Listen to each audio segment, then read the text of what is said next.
Hello student, आज हम लोग नया चैप्टर स्टार्ट करेंगे। Financial statement for not for profit organisation, यानी कि हमें बनाना है फाइनेंशियल स्टेटमेंट ऑफ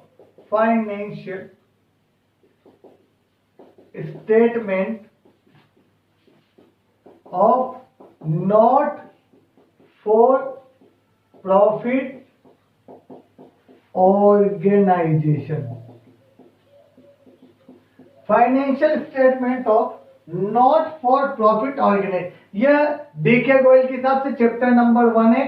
बाकी कुछ अदर बुक्स में कंपनी अकाउंट के पार्ट में भी ये चैप्टर दिया हुआ है, यानी सेकंड बुक में। हमारी पार्टनरशिप कंप्लीट हो गई है, तो पार्टनरशिप के अलावा ये अलग टॉपिक है, इंपॉर्टेंट है, एग्जाम में क्वेश्चन आ जाता है। और इसके बाद हमारी बस बुक बगैर से कंपनी और cash flow ratio third book. तो financial statement of not for profit organisation, नाम से ही पता लग रहा है फाइनेंशियल स्टेटमेंट आपने 11th में पढ़ा था, ट्रेडिंग P&L बैलेंस शीट का पार्ट है। और किसके? Not for profit organisation, NPO, not for profit और NPO पढ़े, यानी कि वो ऑर्गेनाइजेशन जो प्रॉफिट कमाने के लिए काम नहीं कर रहे। ऐसे ऑर्गेनाइजेशन जिनका ऑब्जेक्टिव पैसा कमाना नहीं है, ओनली कल्चरल एक्टिविटीज या अदर एक्टिविटीज, रिलीजियस एक्टिविटीज करना है, उनके अकाउंट किस तरह से बनेंगे वो इस टॉपिक में पढ़ेंगे। जैसे स्कूल, लाइब्रेरी, क्लब, सोसाइटीज, इन लोगों का काम पैसा कमाना नहीं होता है। ये लोग ओनली मार्केट में सर्विस प्रोवाइड करने के लिए वर्क करते हैं। तो इन लोगों के पास भी पैसा आता है और जाता है, तो इस तरह के लोगों के अकाउंट्स आपको किस प्रकार से मेंटेन करने वो इस टॉपिक में देखेंगे। क्योंकि इनके पास ये लोग ट्रेडिंग नहीं कर रहे हैं, तो इनमें ट्रेडिंग अकाउंट नहीं बनेगा, प्रॉफिट एंड लॉस भी नहीं बनेगा, क्योंकि प्रॉफिट और लॉस इनका उद्देश्य नहीं है। तो और न कोई गुड्स परचेज करे न करे, ये तो सिर्फ मार्केट से डोनेशन ले रहे हैं और डोनेशन को किसी न किसी एक्टिविटीज पर खर्च करें। फॉर एग्जाम्पल रोटरी क्लब सिर्फ रिसिप्ट आ रही है डोनेशन पे, मेंबरशिप फीस से, एंट्रेंस फीस से, और कोई जैसे आई कैंप लगाया, कोई दूसरा कैंप लगाया, उसमें पैसा खर्च हो रहा है। तो इस तरह के ऑर्गेनाइजेशन से उनके अकाउंट्स मेंटेन करना हमें इस चैप्टर में देखना होगा। इसके मैंने नोट्स आप लोगों को भेज दिए, वो नोट कर लेना। इसके अंदर अब 3 अकाउंट बनते हैं financial statement of not for profit organisation के। The receipt and payment account एक तो बनता है the receipt and payment account. Number 2 हम बनाएंगे इसके अंदर इनकम एंड एक्सपेंडिचर अकाउंट। और नंबर 3 बनेगी इसके अंदर बैलेंस शीट। ट्रेडिंग और प्रॉफिट एंड लॉस अकाउंट नहीं बनेगा, क्योंकि ट्रेडिंग और प्रॉफिट एंड लॉस का बिजनेस नहीं करें। तो आज हमारा टॉपिक रहेगा receipt and payment account.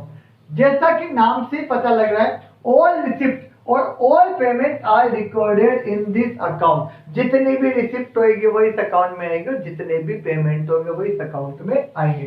Just like जैसे आपने 11th में कैश बुक पढ़ी थी, उसी तरह से है।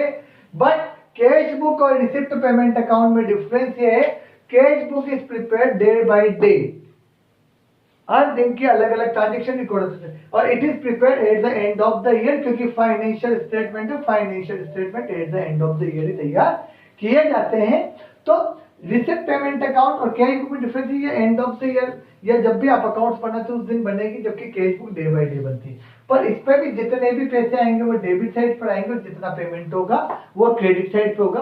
Credit transaction will not be recorded in this book.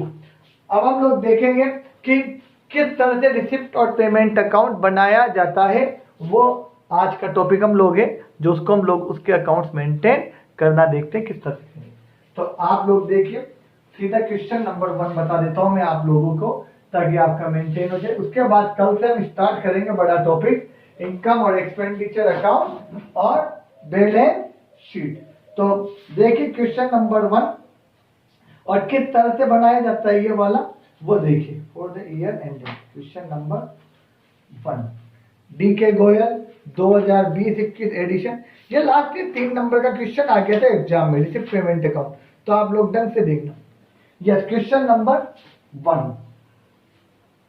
From the following, yes, from the following information given below, prepare receipt and payment account of Modern Club. तो किसकी बुक से? Modern club Janakpuri. तो books of modern club Janakpuri. ठीक है, books of modern club Janakpuri.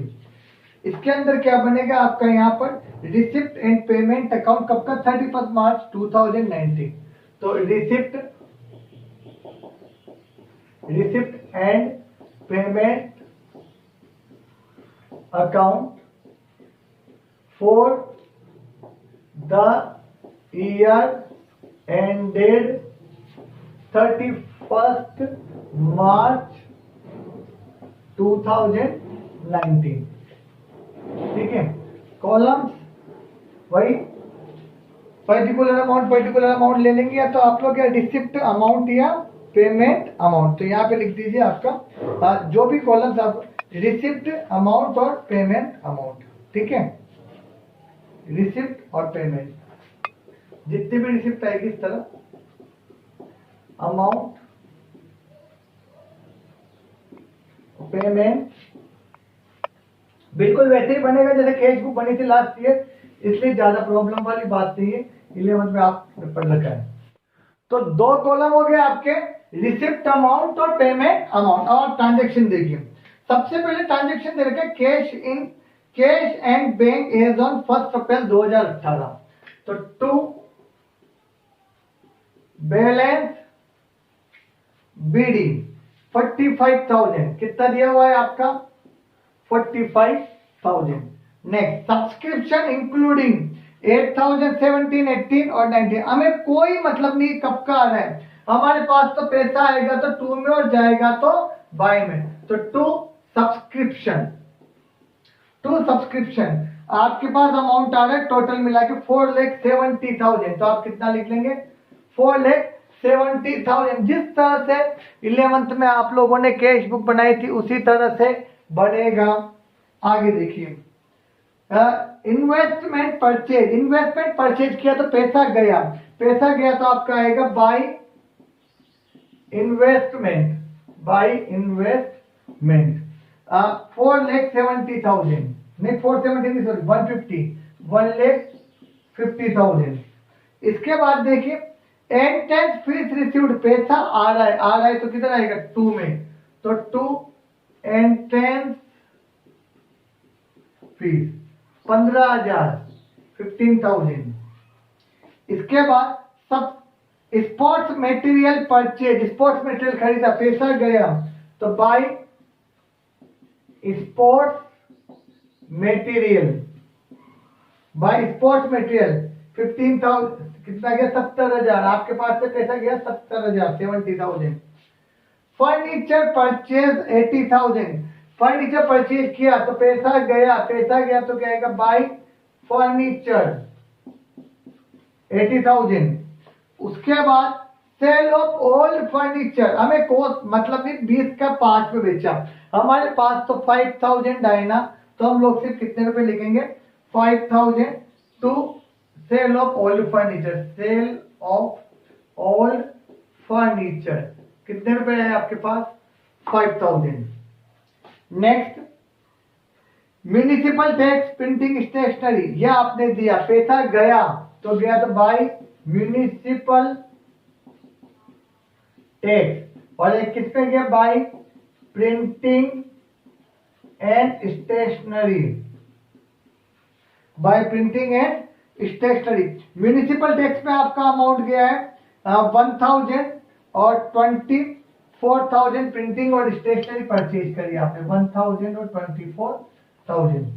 Next, sale of all sports material, आपने पुराना sports material बेचा तो पैसा आया तो किधर आएगा?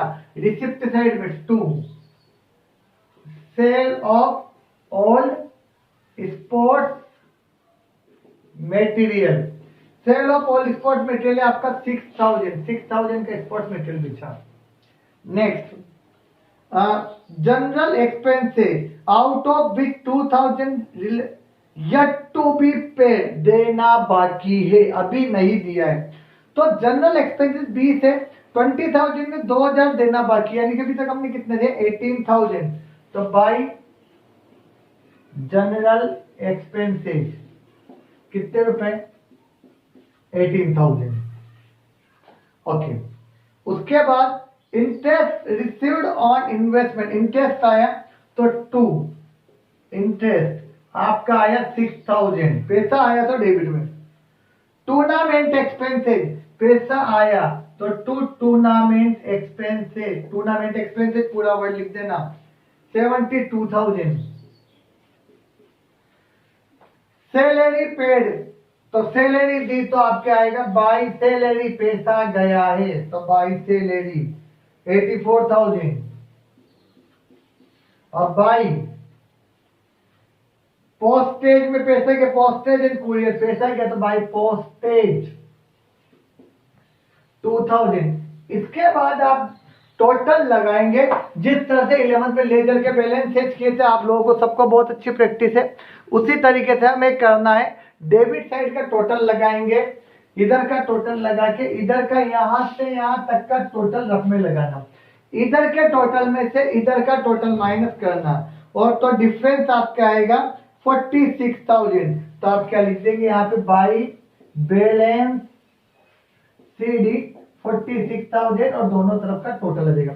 वापस बैलेंस का तरीका, पहले इधर का टोटल लगाना, फिर इधर का लगाना, जिधर का कम हो उधर लिखना। इधर का कम है, कितने रुपए कम है 46,000, तो आपका आएगा यहाँ पे बाई बैलेंस CD 46,000। इस तरह से हमें ये अकाउंट कंप्लीट करना है, रिसिप्ट पेमेंट अकाउंट और इनकम एक्सपेंडिचर अकाउंट और बैलेंस शीट।